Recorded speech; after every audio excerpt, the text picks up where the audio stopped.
Quiero recordarle acerca de la autoridad que tenemos en Cristo Jesús, pero no solamente la autoridad, sino la actitud que debemos de tener. Los que hemos venido a Cristo Jesús, si lo dijéramos llanamente, de una manera entendible mundanamente, diríamos, nos sacamos la lotería. Nos fue bien. Primeramente porque hay una salvación, porque fuimos excluidos de condenación. Yo no sé si a usted le gustaría pagar por sus pecados, pero a mí no me gustaría pagar por mis pecados, ni por los pasados, ni por los presentes, ni por los futuros. No me gustaría pagar por mis pecados. Y Dios nos ha dado salvación. Esa salvación trae un paquete grande. Esa salvación no solamente es salvación de condenación, eso es lo principal, porque si alguien obtiene tantas cosas pero no obtiene salvación, va a perder lo más importante, es decir, su propia vida. Eso es lo más importante del ser humano. Pero ese paquete incluye gozo, incluye paz, incluye salvación, incluye bendición. En el Salmo 137,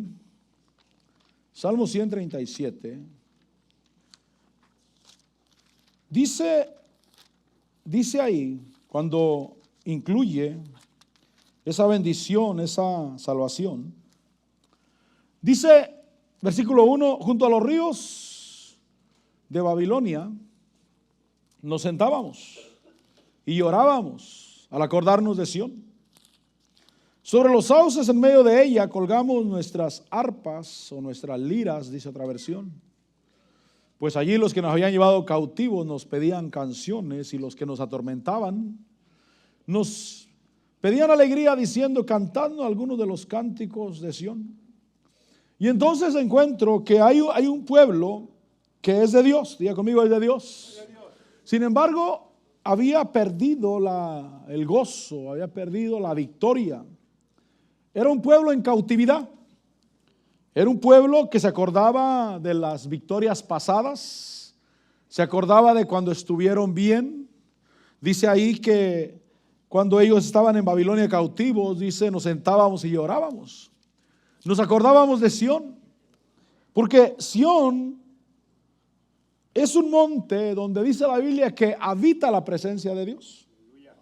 Es un monte donde hay gozo, donde hay alegría, donde hay prosperidad, donde hay victoria, donde hay libertad. Y ellos se sentaban y lloraban ahí, acordándose de Sión, acordándose de la victoria, acordándose de la alegría, acordándose de la libertad, acordándose de la prosperidad, acordándose de todo lo bueno que Dios les había dado. Por supuesto, también se acordaban de sus pecados, se acordaban de cómo le fallaron a Dios. Se acordaron de que en un momento ellos eligieron la idolatría.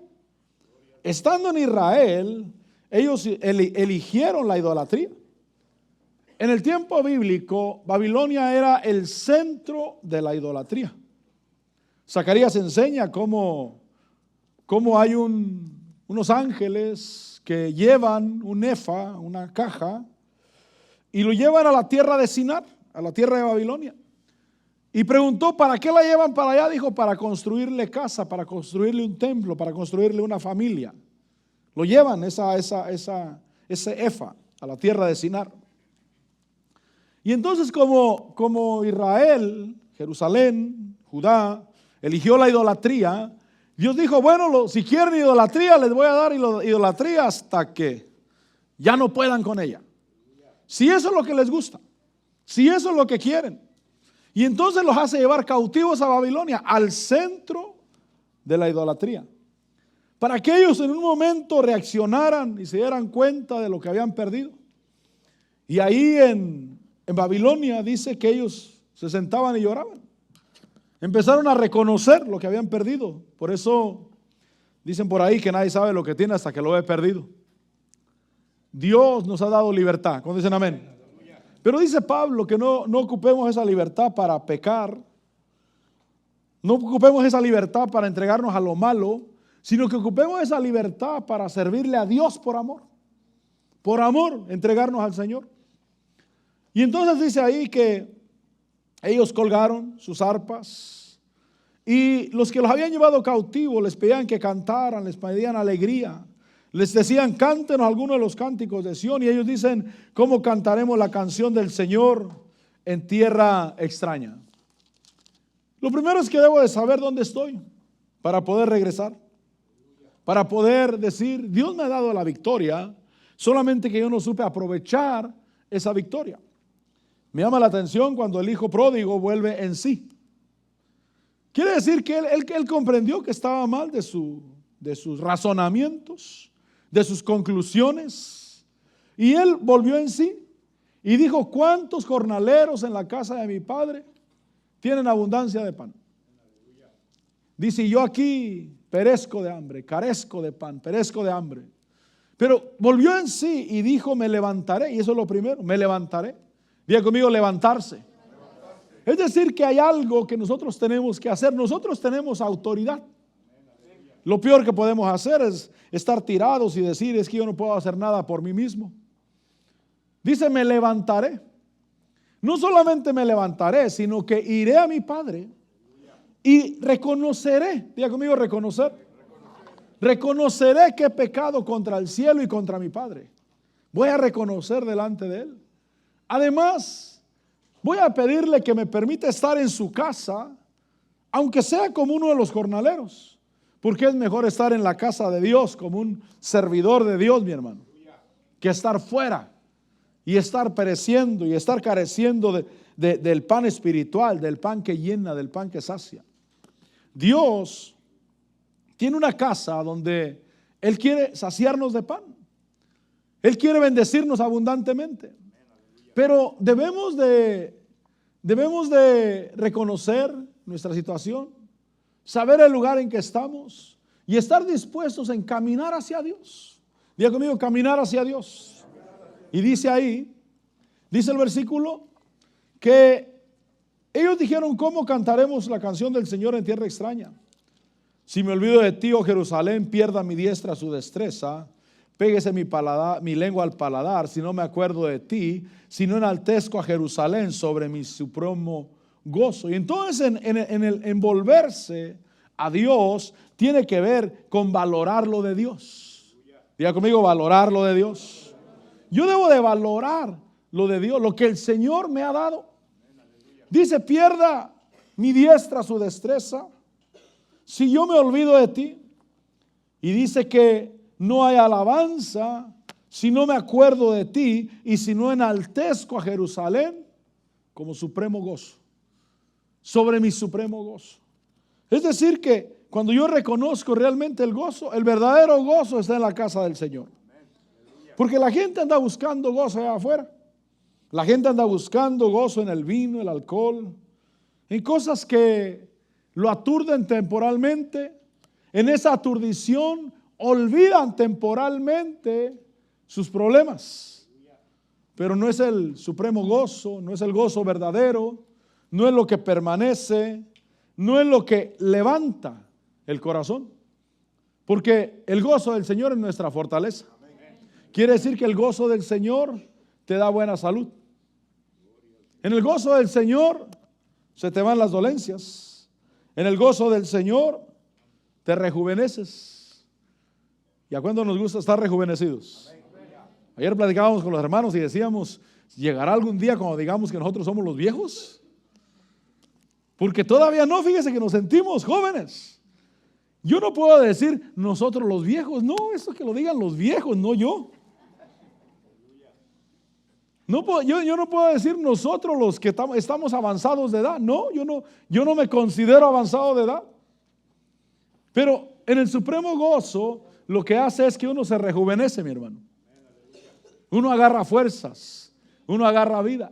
Y entonces dice el salmista que para cantar a Dios hay que acordarse del Señor, hay que enaltecer la ciudad de Dios y hay que tener esa ciudad y ese lugar, el lugar de la alabanza, como un supremo gozo de parte del Señor.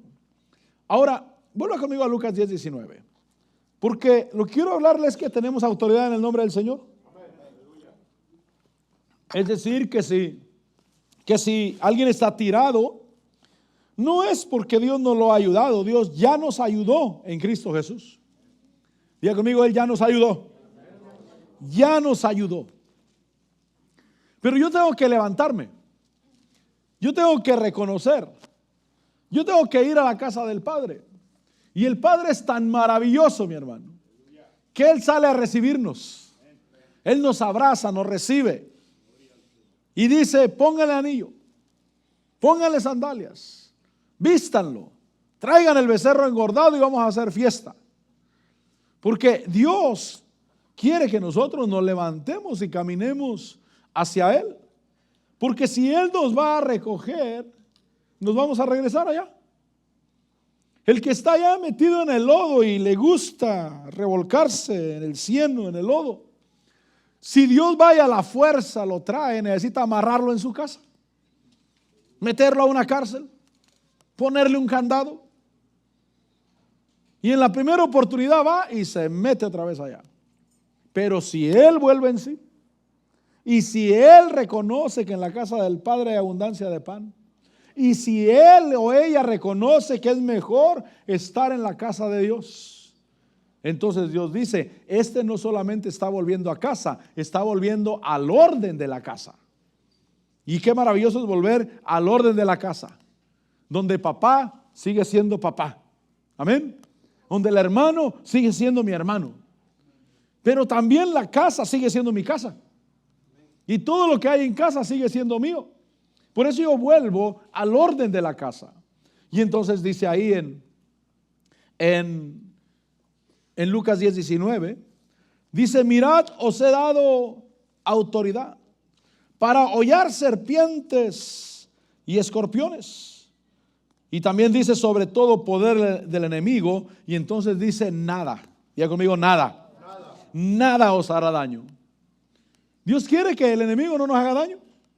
Si me atrevo a creerle, Señor, gracias por la autoridad que tú me has dado. Gracias, Señor, porque realmente cuando Cristo murió en la cruz del Calvario, Él ganó toda autoridad para mí. Y yo puedo levantarme en el nombre del Señor y puedo abrir mi boca para declarar la palabra de Dios. Dios quiere que yo declare su palabra. Que yo viva por declarar la palabra de Dios, que yo crea que Dios me ama y que Dios me ha dado poder en mi boca con mis palabras. Y mi actitud debe de ser una actitud de victoria, una actitud de hijo, no una actitud de arrogante contra el pueblo de Dios, sino una actitud de victoria. Dios me ha dado la victoria. Dios me ha dado bendición. Dice, os he dado autoridad para hollar sobre serpientes. Obviamente las serpientes son demonios. No está hablando de serpientes literales, sino que son demonios. Dice, y escorpiones. ¿Por qué sé que serpientes y escorpiones son demonios? Porque dice, y sobre todo el poder del enemigo.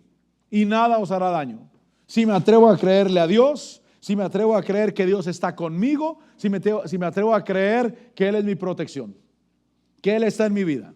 Vaya conmigo a Efesios capítulo 1.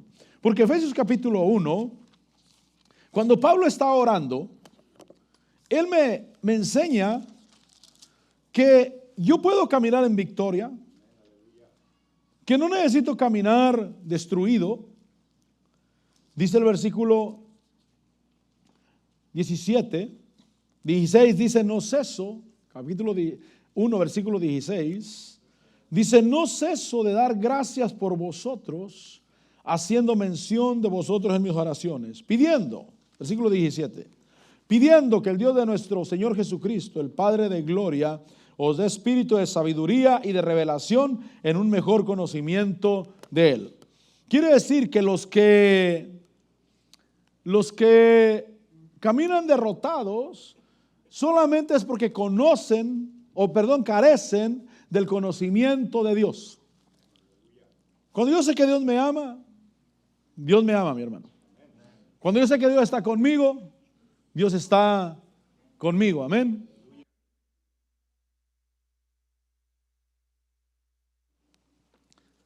Si yo sé que Dios está conmigo, Dios está conmigo.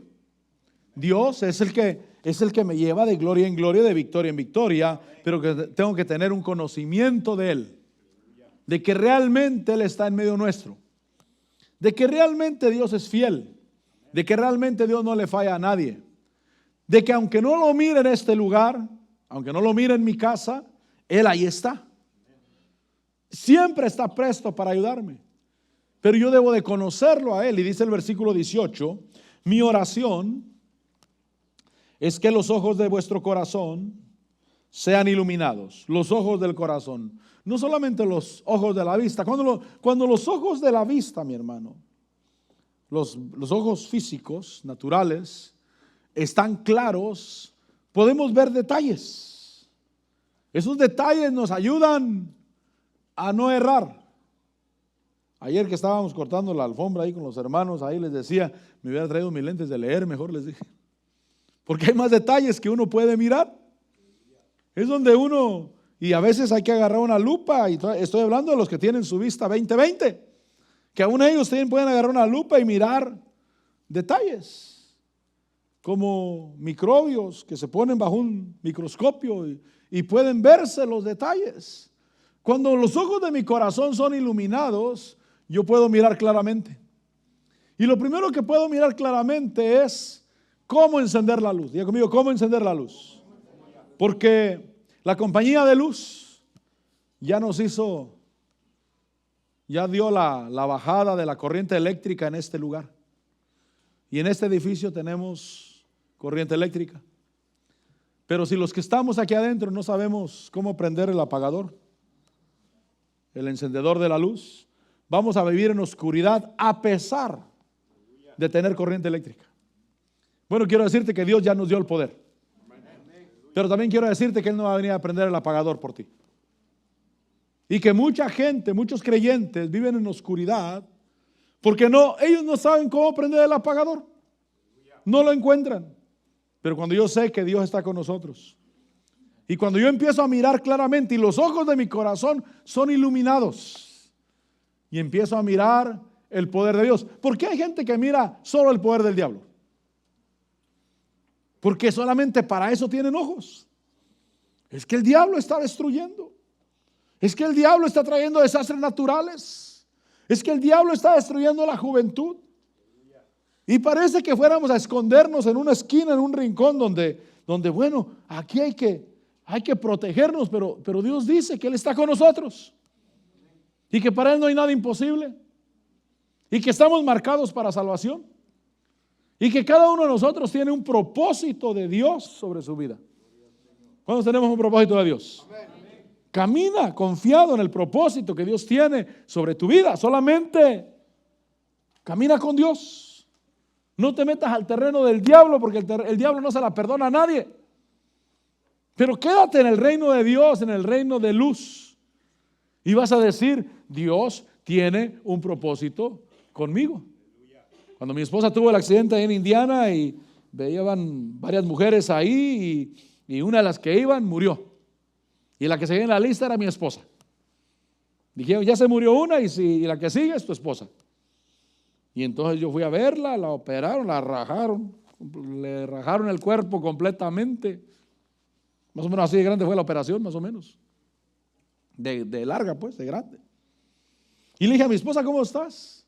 Dijo ella, yo no me puedo morir.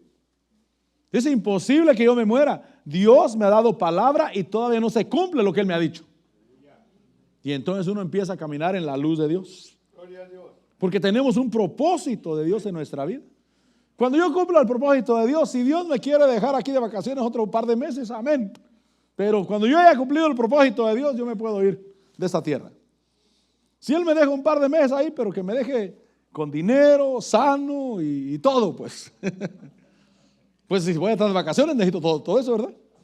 Necesito estar sano, necesito tener dinero, necesito estar bien. Y amén, me quedo un par de meses. Cuando me haya acabado tal vez lo que tenía, ahora sí, Señor, me voy.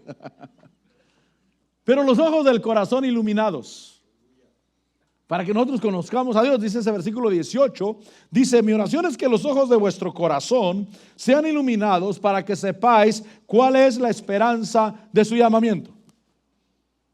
¿Qué es lo que Dios tiene para ti? ¿cuáles son las riquezas de la gloria de su herencia en los santos? La riqueza de la gloria de Dios. La primera vez que la palabra gloria se nombra en la Biblia es en referencia a los bienes materiales que tenía Jacob. Los hijos de Labán dijeron: ¿cómo Jacob ha adquirido toda esta gloria con los bienes de nuestro padre? Dijeron ellos. Pero era Dios el que se los había dado. Y entonces dice que para que sepamos cuáles son las riquezas de la gloria de su herencia en los santos. Cuando tus ojos son iluminados, dices: oh, yo soy rico. ¿Cuándo decimos yo soy rico? Porque la pobreza es mala, mi hermano. Platicábamos, creo que con el hermano Trini, acerca de problemas que se pasaron por causa de pobreza. Le dije: no, es que la pobreza es mala. Si alguien ama la pobreza, está mal. La pobreza es mala, realmente. Ha destruido muchas vidas, ha hecho mucho mal. Hablamos con el hermano, creo que hablamos acerca de personas que se mueven de un lugar a otro sin dinero. Cuánta injusticia, cuánto sufrimiento. Recuerdo la última vez que yo viajé para Estados Unidos, de mi país, venía en un autobús y venía una pareja que yo me imagino que el muchacho se robó a la novia y nomás traía dinero para él, y compraron los 2 tickets y se quedaron sin nada y vinieron todo el camino, 2 días por lo menos, sin comer. Todos nos bajábamos en las paradas a comer y ellos se quedaban arriba llorando. La muchacha se recargaba en él, llorando ahí los dos. Pero lo malo de todo es que a nadie se le ocurrió decirle: aquí están 5 pesos. Eso fue lo malo, lo peor de todo. 2 días ahí, viajando, todos nos bajábamos a comer, cuando paraba el autobús a comer. Y ellos nunca se bajaron, se quedaban arriba sentados ahí. La pobreza es mala, hermano. Hay mucho sufrimiento. Pero Dios quiere que sepamos cuáles son las riquezas de su gloria, de la herencia en los santos. No solamente riquezas espirituales, sino también materiales. Que yo sepa que Dios es rico. Diga conmigo: Dios es rico. Dios es rico. Dice además el versículo 19: ¿y cuál es la extraordinaria grandeza de su poder? ¿Sabe Pablo? Cuando él tiene los ojos iluminados, dice que hay una extraordinaria grandeza del poder de Dios. Extraordinaria, grande. Es decir, que Pablo está diciendo: no hay nadie mayor que Dios, no hay nadie más poderoso que Dios. Realmente la riqueza de Dios es extremadamente grande, pero para eso yo necesito ojos espirituales. Porque si no, puede estar afligido por los problemas de la vida, por el noticiero.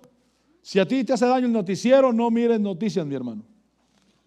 Si las noticias te afligen por los problemas que el mundo da, además, los noticieros se encargan de traer aflicción a la gente a propósito. Ellos se jactan de que ellos tienen el control de las masas, que la gente camina en la tierra según lo que ellos digan. Y la gente se entrega a eso. Pero cuando yo le creo a Dios, digo: Señor, gracias porque tu poder es extremadamente grande. Por eso yo sí espero milagros. Yo sí espero milagros. Dios puede hacerlos. Dios es todopoderoso. Por supuesto, en ese creerle a Dios, uno se aventura. Tú me guardarás. Tú estarás conmigo, Señor. Yo no le aconsejo directamente que haga barbaridades, pero yo los hacía todo el tiempo. Todo el tiempo me aventuraba y me he aventurado en cosas que me aviento y después cierro los ojos a ver qué pasa. En cada situación, legal o de cualquier índole, me aviento y digo: Señor, tú me sacarás adelante. Tú vas a hacer un milagro. Cuando fui la primera vez que yo fui para México, para mi pueblo, fue en el año 90 y tenía un carro viejo, me recuerdo, un carro 79. Y dije: me lo llevo para México, vamos para México. Otro me echó la invitada, vamos pues. Pero bueno, ese día me iba ayudando él en algunas cosas. Pero la segunda vez que salí de aquí de Russellville, en el 93. Tiene una van grande y dije, voy a ir. Recuerdo que llegué de trabajar, ese día no me pagaron las vacaciones, me molesté porque no me pagaron las vacaciones, dije, me voy para México. Y me voy a llevar mi carro. ¿Y qué tenía para llevárselo, pastor? Una mica que se le estaba cayendo la fotografía, estaba medio chueca porque ya se le iba a caer, hermano. Y recuerdo que mis hermanos, mira, mi esposa y mis hijos y yo, mis 2 hijos y yo, los mayores, mis hermanos dijeron, este Agustín está loco, dijo. Váyase uno con él, me dijo mi hermano mayor, váyase, ustedes dos, váyase uno con él, que no se vaya solo este hombre. Y entonces aquellos se echaban un volado, los 2 menores, se echaban un volado. Y no sé quién se fue conmigo, si el que ganó o el que perdió, pero me da que le tocó irse conmigo el que perdió. Ahí es que en ese rato fue, sacó su ropa, en 20 minutos ya estaba ahí, vámonos. Y nos fuimos. Y la gente quizás se pregunte, y en ese tiempo, estoy hablando de aquel tiempo, mi hermano, cuando las cosas se eran más difíciles. ¿Y cómo lo vas a hacer en la frontera? No sé. Recuerdo que llegué con el de la aduana ahí en la frontera, y le dije, llevo mi carro, le dije, pero lo único que tengo es esto. Levanté la mica ahí enfrente, la mica, toda la foto me da chueca, usted sabe. No, en ese tiempo no pasaban de $50 lo que uno compraba. Y me dijo, ok, vente para acá. Por supuesto pidió algo, pero fue una miseria, mi hermano. Me dio el permiso. Le dijo a un niño, ve, pégale este permiso en el vidrio del carro, y me dijo a mí, le das una propina. Recuerdo que le di $2 al niño. $2. Y me fui. Ya cuando iba por San Luis Potosí, de ahí le llamé a mi hermano mayor, le digo, ya pasé, ya vengo aquí y todo va bien. Ya después de eso, él le llamó a mi mamá. Ya este loco ya va para allá. Y lleva su carro. Yo no conocía carreteras, estoy hablando, yo no conocía carreteras, yo no conocía nada, pero como siempre he creído que todo se puede y que no hay nada imposible, y le puedo marcar la travesía. Salí de la frontera en la noche, llegué a una caseta de pago ahí cerca de Monterrey, afuera de Monterrey, pagué la caseta y les pregunté, ¿uno puede dormir más adelante en la carretera? Me dijeron, sí, pero es peligroso, mejor oríllate ahí, me dijo. Y hay unos estacionamientos, ahí dormí, ahí. Al otro día me arranqué, ya cuando llegué a San Luis Potosí le llamé a mi hermano, de ahí recuerdo que seguí para Querétaro, antes de llegar a Querétaro, no sé por qué le cuento esto yo.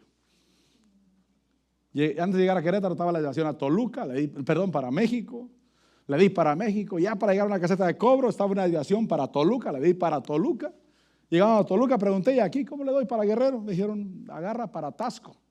¿Y cómo le agarro para Tasco? Camina para Iztapa de la Sal, me dijeron. Bueno, le di para Iztapa de la Sal, de Iztapa de la Sal a Tasco, de Tasco a Iguala, de Iguala. Estoy hablando del 24 de diciembre del 93. 24 de diciembre del 93, como a las 10 de la noche, yo estaba en Tasco, Guerrero. Pero yo creo que para Dios no hay nada imposible. Le estoy hablando cuando yo era un chamaco, 93. Yo tenía 20 años, mi hermano. Con esposa, con 2 hijos, sin dinero y con carro. Pero una cosa sí sé, siempre he sabido, que para Dios no hay nada imposible. Y yo le creí a Dios porque yo cuando el día que compré esa van, mi mamá estaba aquí con nosotros, estaba parqueadero de trailas, mi mamá estaba en la puerta de la traila que estaba de aquí, más o menos así de alto del suelo. Ella estaba parada en la puerta, y cuando yo entré, mi hermano mayor tenía una van blanca que un día la llevamos a Pasco, Washington, allá la llevamos. Y cuando estaba mi mamá parada ahí, ella dice, solamente me falta mirarlas estacionadas en mi casa allá en Guerrero. Entonces yo dije, ya se hizo, ya está hecho esto, no hay problema. ¿Por qué? Porque yo confiaba en el Dios de mi mamá, de que ese Dios estaba vivo y que Dios sí respondía. Y después de eso le puedo contar travesías, le puedo contar que sin documentos legales anduve en aviones, corriendo, y toda la gente diciendo que no se puede, corriendo en los aeropuertos, en todo. Y mucha gente decía, tarde o temprano te va a tocar. Pero yo decía, no me puede tocar. Y si me toca, Dios me sacará adelante. Todo consiste en que tú le creas a Dios. Todo consiste en que tú vivas la libertad que Dios ya te dio. Todo consiste en que creas que Dios está contigo, que nunca andas solo. Que tú nunca andas solo. Ahora, dice ahí el versículo 19, ¿y cuál es la extraordinaria grandeza de su poder para con nosotros, los que creemos? Diga conmigo, los que creemos. Hay una extraordinaria grandeza del poder de Dios para los que creen. El que no cree solamente se queda oyendo que hay. Oyendo, oye, sí hay poder, pero yo nunca lo he experimentado. Pero cuando yo lo creo, y eso es saber dónde está el switch de la luz. Porque repito, la compañía de la luz te da corriente a tu casa. Pero tú tienes que saber usar el switch. Por supuesto, ese poder, si no sabes usarlo, te puede matar. Pero si sabes usarlo, puede ser de bendición para tu vida y te va a aligerar la vida. ¿Cuántos quieren una vida fácil? Yo sí. Mire, ahora con la corriente y con los aparatos electrónicos, a las hermanas, ¿cómo les da de flojera ir a lavar, hermano? ¿Cómo les da de flojera de agarrar el costal dice mi mamá, el costal de garras? Ir al río, tenderse en el lavadero. No, aquí las hermanas agarran y con cuánto trabajo lo avientan adentro de la lavadora, ¿verdad? Pero esos son de los beneficios de la electricidad, de la corriente. Esa corriente, si no sabes usarla, te puede matar. El poder de Dios, si no sabes usarlo y caminas sin conocimiento básico del poder de Dios, del amor de Dios, de la reverencia hacia Dios, te puede matar. Pero esa misma corriente que te puede matar, te puede hacer más fácil la vida. Es un poder de Dios que está a tu disposición. Dice Pablo, extraordinario poder. Un poder extraordinariamente grande, pero es para los que creemos conforme a la eficacia de la fuerza de su poder. Dice el versículo 20, el cual obró en Cristo cuando le resucitó entre los muertos y le sentó a su diestra en los lugares celestiales. Ese poder de Dios, dice el versículo 20, que obró en Cristo cuando lo resucitó entre los muertos. ¿Cuánto poder se necesita para resucitar un muerto? ¿Cuánto poder se necesita? Pues ese poder de Dios obró en Cristo cuando le resucitó entre los muertos. Le dio vida. Si en los hospitales les ponen planchas, a los que se acaban de ir y quieren que vuelva el corazón a latir, les ponen planchas. Pero ese golpe es tan fuerte que hasta el cuerpo inerte brinca. Se mueve violentamente por el poder. Pero ahora imagínense el poder de Dios que obró en Cristo Jesús cuando le resucitó entre los muertos. Y dice el versículo ahí, dice que, además de eso, dice que lo sentó. Versículo 20 sigue diciendo, y le sentó a su diestra en los lugares celestiales. Dice que lo sentó muy por encima de todo principado, de toda autoridad, de todo poder, de todo dominio y de todo nombre que se nombra no solo en este siglo, sino también en el venidero. Pero ahí no dice encima, dice muy por encima. Diga conmigo, muy por encima. Ahí lo sentaron al Señor Jesús. Lo resucitaron de entre los muertos, lo sentaron muy por encima. Ahora con autoridad sobre todo poder, sobre todo dominio, sobre toda potestad, sobre todo nombre que se nombra, no solo en este siglo, sino también en el siglo venidero. Ahí está el Señor. Nadie está más arriba que el Señor Jesús. Nadie. Y ahora dice el capítulo 2, dice, bueno, versículo 22 decía, 1:22, decía que todo lo sometió bajo sus pies, a Cristo Jesús. Todo lo sometió bajo sus pies y a Él lo dio por cabeza sobre todas las cosas a la iglesia. Y dice que la iglesia es su cuerpo, la plenitud de aquel que lo llena todo en todos. Y el capítulo 2, versículo 5 dice, aun cuando estábamos muertos en nuestros delitos, nos dio vida. También fue un poder. Diga conmigo, fue un poder. Porque para dar vida se necesita poder. Es un poder. Él, cuando estábamos muertos en delitos y pecados, dijo, mi poder les va a dar vida. Cuando escuchamos el mensaje de verdad, el mensaje de salvación y creímos en el Señor, nosotros recibimos vida.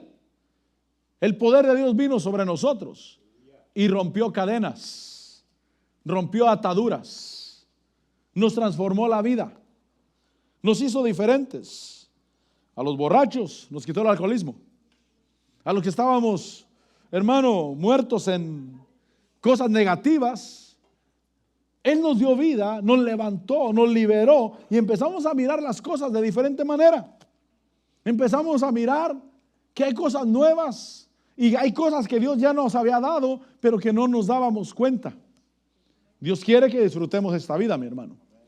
Porque Cristo Jesús vino para que tuviéramos vida y vida en abundancia. Y entonces dice que cuando estábamos muertos en delitos y pecados, versículo 5, nos dio vida juntamente con Cristo, por gracia habéis sido salvados, recibimos vida. Y entonces el versículo 6 dice, y con Él nos resucitó, y con Él nos sentó en los lugares celestiales en Cristo Jesús. Es decir que cuando Cristo resucitó entre los muertos, el Padre lo sentó en los lugares celestiales, muy por encima de todo principado, de toda autoridad, de todo poder, de todo dominio. Muy por encima. Y cuando nosotros que estábamos muertos en delitos y pecados, Dios nos dio vida también a nosotros en Cristo Jesús. Dice que con Él, con Cristo, nos sentó en los lugares celestiales. Ahí estoy yo, diga conmigo, ahí estoy yo. Mire, yo estoy sentado en lugares celestiales en Cristo. Es decir, que yo ya tengo la victoria. ¿Cuántos somos victoriosos? Yo debo de caminar como uno victorioso. Por eso en la batalla de la fe, yo no peleo como uno derrotado. Yo no soy el contrincante del campeón, sino que yo soy el campeón. Lo que yo estoy haciendo es defendiendo el título que yo ya tengo. Y como Cristo Jesús me dio la victoria es segura, mi hermano. Pablo dice que peleemos la buena batalla. Diga conmigo, la buena batalla. Y la buena batalla es la que ya está ganada. Esa es la buena batalla. La que ya está ganada. La que lo que tengo que hacer es ir y tomar la victoria. Esta victoria es mía. Porque si yo no la tomo, alguien más la va a tomar por mí. Es como si tú recibes una herencia y la única condición es que vayas a recibirla. Y si tú no vas a recibirla, alguien más la va a recibir. Por lo menos el gobierno se va a quedar con ella. O tal vez el testamento dicta que si en tanto tiempo no la recibes, alguna institución benéfica sin fines de lucro la puede recibir. Y yo no quiero que alguien más tome mi victoria. La victoria es mía. Yo debo de caminar en victoria. Y entonces dice ahí el versículo 6, que con Él nos sentó en los lugares celestiales en Cristo Jesús. Pero hay un fin. A fin de poder mostrar en los siglos venideros las sobreabundantes riquezas de su gracia por su bondad para con nosotros en Cristo Jesús. ¿Cuál es el fin? Porque uno se pregunta, ¿cuál es el fin? ¿Por qué? Si alguien viene y mire, llamadas de teléfono, marketing, te llaman por teléfono. Mire, tenemos un premio para usted. Bueno, ¿por qué? No, es que es para usted. ¿Por qué? Uno quiere saber por qué, ¿no? Porque eso me huele a tranza. Eso me huele a un robo. Y entonces Dios dice, mira, yo te doy vida. Cuando estabas muerto en delitos y pecados, te doy vida juntamente con Cristo. Y con Él te siento en los lugares celestiales, muy por encima de todo poder, de todo dominio, de todo demonio, de todo ser. Te siento ahí. ¿Por qué? Para poder mostrar en los siglos venideros las sobreabundantes de la riqueza de su gracia. O sea, realmente Dios te quiere usar como un billboard, como un letrero de los que están en la carretera, así los grandes. ¿Qué quiere anunciar el Señor? Las riquezas de su gracia. Decir, así de bueno soy yo. Mire, las riquezas de su gracia por su bondad para con nosotros en Cristo Jesús. Yo recibo esa bondad. ¿Qué quiere Dios? Que recibas esa bondad. Él quiere usarte. Mira el borrachito del pueblo. Mira el perdido. Mira el drogadicto. Mira el peor de todos. Mire, María Magdalena, que no tiene una reputación digna entre la sociedad. Y el Señor Jesús le echó fuera 7 demonios. Y un demonio de esos debe de haber sido la avaricia, el egoísmo, el ser codo, para que me entienda. Porque dice la Biblia que ella junto con otras mujeres sostenían el ministerio del Señor Jesús de sus bienes que poseían. Uno de esos demonios debió de haber sido la avaricia, debió de haber sido el egoísmo. ¿Por qué? Porque Dios quiere ponernos como un letrero, un sign, un rótulo de la bondad de Dios. El peor de todos, el que no podía, a Él lo quiero usar para que los demás miren. Creo que el día de hoy ese es el mensaje que está saliendo, de que Dios está usando a su pueblo para mostrar que Él es bueno, que Él es misericordioso, que no hay nadie como Él. Dice, para mostrar en los siglos venideros la abundancia de su gracia por su bondad para con nosotros en Cristo Jesús. Porque por gracia habéis sido salvados por medio de la fe, y esto no de vosotros, sino que es un don de Dios, es una dádiva de Dios. Entonces yo quiero estar dispuesto a recibir la bondad de Dios. Y una de las bondades de Dios es fortalecernos en el hombre interior. Diga conmigo, fortaleza en el hombre interior. Debo de reclamar esa fortaleza en el hombre interior. Una fortaleza que te hace ministrar y dar bendición al que te escucha. Darle bendición. Mira el capítulo 3. Dice, el versículo 14, dice Pablo, capítulo 3 de Efesios, versículo 14, por esta causa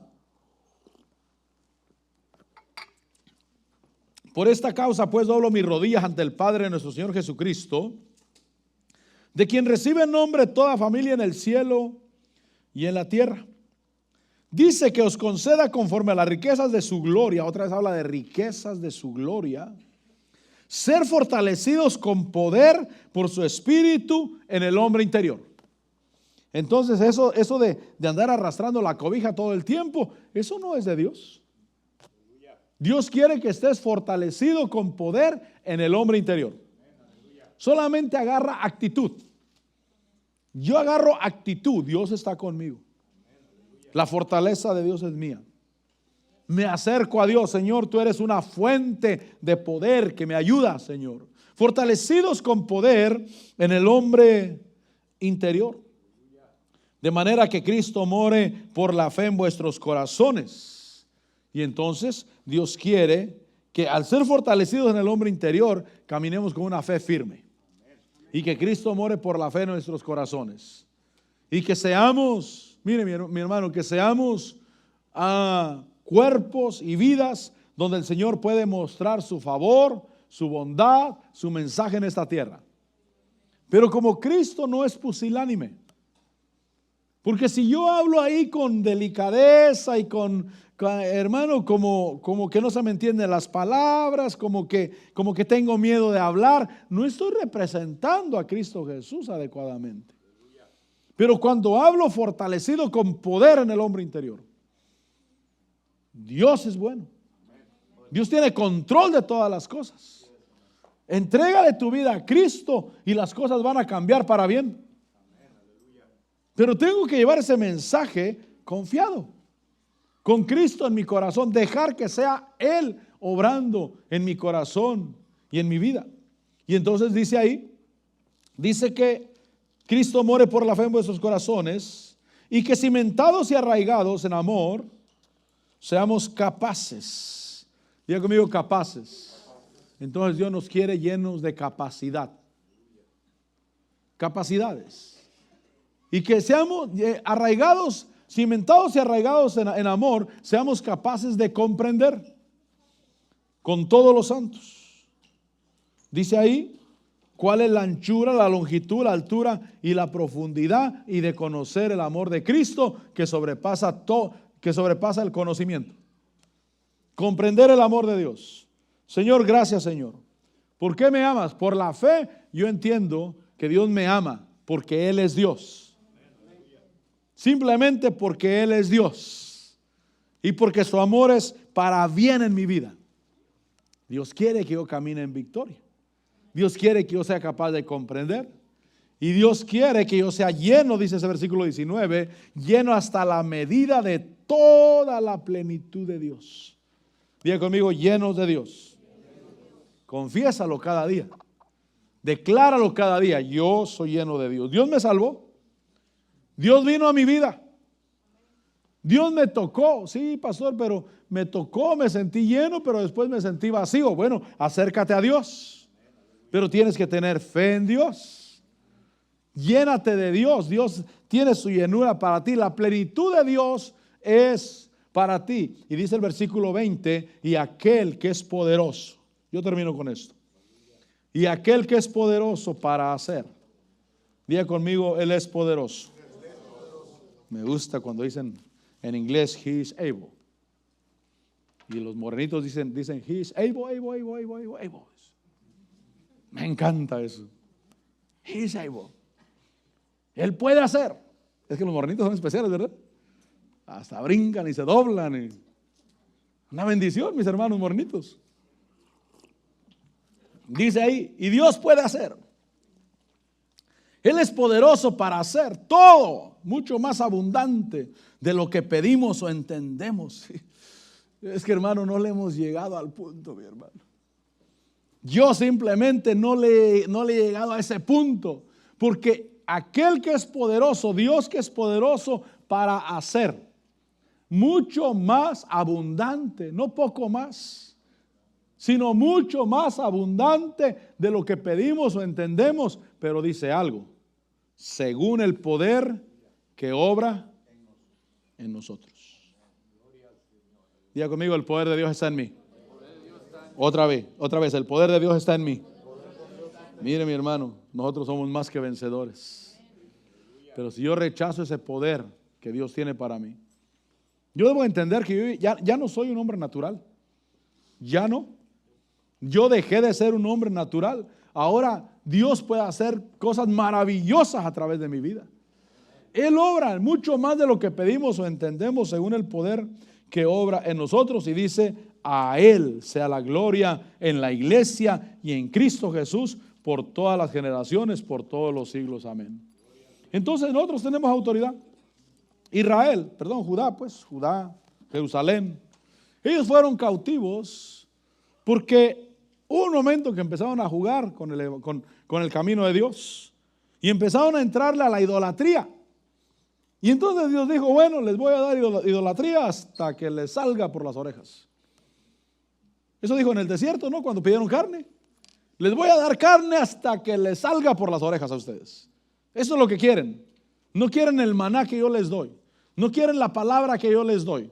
No reciben lo que yo les estoy ofreciendo. Bueno, les voy a dar lo que ustedes quieren. Y eso le pasó a Judá. Y allá eran pueblo de Dios, seguían siendo pueblo de Dios, pero caído. Nos sentábamos y llorábamos al acordarnos de Sión. Colgamos nuestras arpas, nuestras liras o nuestras guitarras.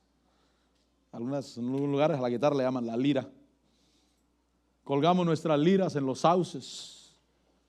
Y ahí los que nos habían llevado cautivos nos decían, cántenos. Nos pedían alegría. Cántenos cánticos de Sión. Y dijeron, estamos lejos de Dios. ¿Cómo hemos de cantar cánticos de Sión en tierra extraña? Pero empezaron a decir, tengo que exaltar a Dios. Tengo que volver a exaltar a Dios. Tengo que volver a glorificar a Dios. Y como aquel hijo pródigo que se levantó y volvió en sí, voy a volver a la casa de mi padre, porque ahí hay abundancia de pan. Pasa el grupo de alabanza, vamos a darle gracias a Dios. Vamos a bendecir al Señor. Yo quiero cantar. Yo quiero cantar. Y quiero bendecirle a Él. Y yo quiero tener alegría en mi corazón, porque yo no puedo dar lo que no tengo. Tengo que tener alegría en mi corazón para poder dar lo que tengo en mi corazón. Señor, te bendecimos y te glorificamos y te damos la gloria. Gracias, Padre Celestial, por la bendición de tenerte a ti, Señor. Tú eres nuestro Señor, tú eres nuestro Dios, tú eres nuestra luz, nuestra fortaleza. ¿Quieres decirle, Señor, aquí está mi vida? ¿Quieres decirle, Señor, gracias por la victoria que me has dado? Gracias por la victoria que me has dado. Gracias, Señor, porque eres poderoso para hacer cosas más excelentes, Señor, de lo que yo puedo pensar, de lo que yo puedo imaginar. ¿Quieres decirle a Él, te entrego mi vida? Te entrego mi corazón, Señor. Padre, y te damos gracias. Señor, te bendigo y te doy la gloria. Al estar aquí en tu presencia, te adoraré en tu santo templo.